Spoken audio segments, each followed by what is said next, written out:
Hello everyone, this is Mr. Brain Junkie here, and today we're going to be talking about Alice in Borderland Episode 6.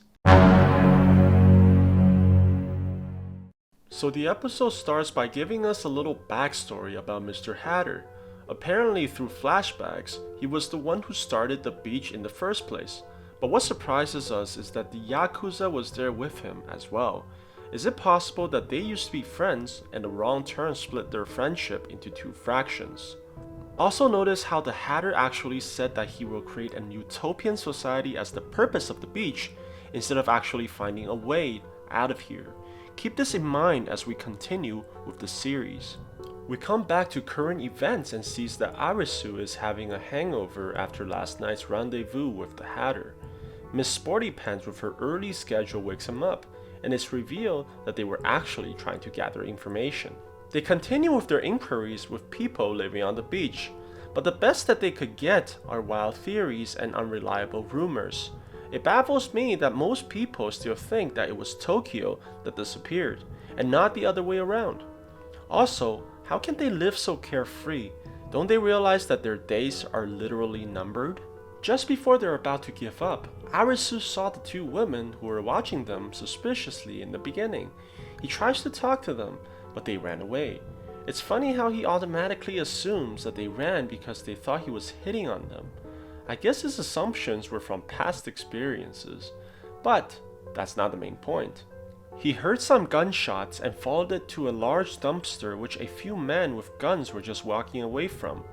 Needless to say, when he opened it up, it almost scared the living daylights out of him. Just before he can recover from the first surprise, a second one comes in the form of Mr. Assassin's Creed and Miss Blue Bikinis. They explain to him that this is the result of the third rule of the beach, where all traitors die. They also reject Hatter's method of bringing everyone back, since it would take an enormous amount of games to do that. Each complete set of cards only brings back one person of the highest ranking. There's also the problem with the militians and their growing desire for rebellion. Therefore, the Blondie suggests that they steal the cards and leave the beach. Meanwhile, we see the boss is heading towards a game since, like everyone else, his visa also eventually expires.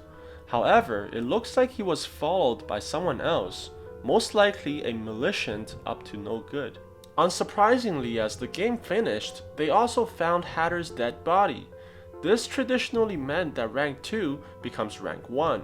However, the militians began threatening everyone and forced a takeover where the Yakuza becomes the new boss of the beach. They have this whole ceremony for the new number 1 where he opens a black envelope sealed by the previous boss. And this apparently tells the new number 1 the code for a safe where the cards are stored. With the death of Hatter, the Blondie decides that this is the golden opportunity for stealing the cards since bad things are likely to happen with the change of power. His plan is to have Arisu enter the Hatter's room and steal the cards while Kuina and Usagi act as lookouts. Personally, I have a terrible feeling about this plan since it seems like Arisu was given the most dangerous job from a person who he barely knows. Why doesn't the Blondie go in the room himself instead of telling Arisu to? Second, when asked about the code for the safety box, the Blondie assures him that he will tell Arisu once he is there.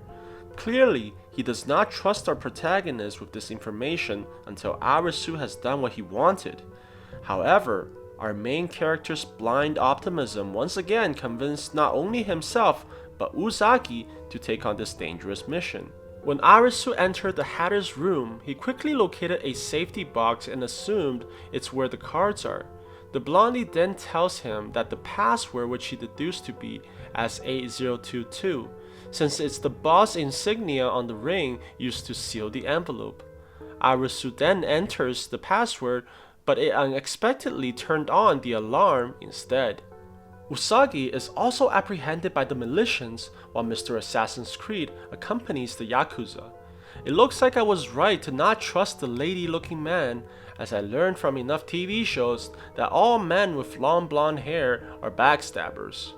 Arisu is then beat up mercilessly by Mr. Nose Rings, and the Yakuza stares towards the wall where a portrait of a deer hangs. This of course is all noted by the blondie backstabber. Our poor Arisu is then tied up and blindfolded onto a chair, while Mr. Nosering promises to do unspeakable things to his unofficial girlfriend. Meanwhile, the blondie explains how he used Arisu as bait to figure out where the real safe is, and proceeds to take all the playing cards. Unfortunately, Mr. Nosering's threats to Arisu was real, and he forces Usagi onto a bed with his thugs.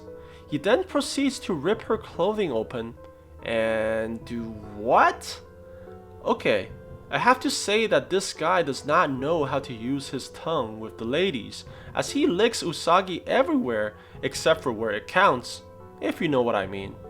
No wonder he's single and so angry all the time. Before he can figure out how to really please a lady, an announcement of a game comes on and everyone rushes into the main lobby.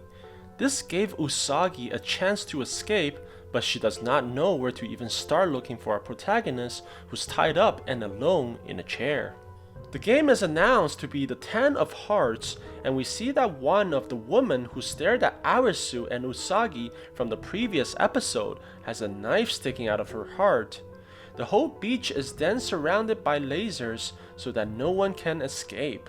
The game explains that the dead girl was in fact killed by a witch, and they must find this person and burn him or her within 2 hours.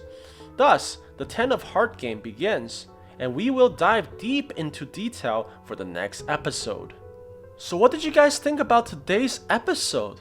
Please let me know in the comments below, and if you liked my video, please press like and subscribe for more. I'll see you guys next time.